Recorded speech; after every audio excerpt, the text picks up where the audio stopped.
about this course.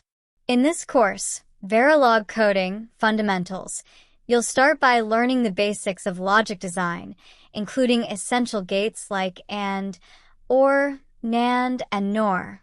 We'll break down how these gates work and how they are used in creating digital circuits.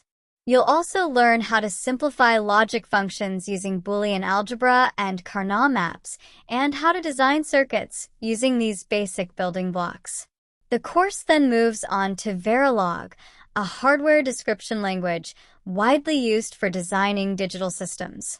We'll cover the core concepts of Verilog, such as data types, operators, and procedural statements. You'll get hands-on experience with writing Verilog code and understanding how to use it for designing and simulating digital circuits. By the end of the course, you'll be well-equipped to use Verilog in your own projects.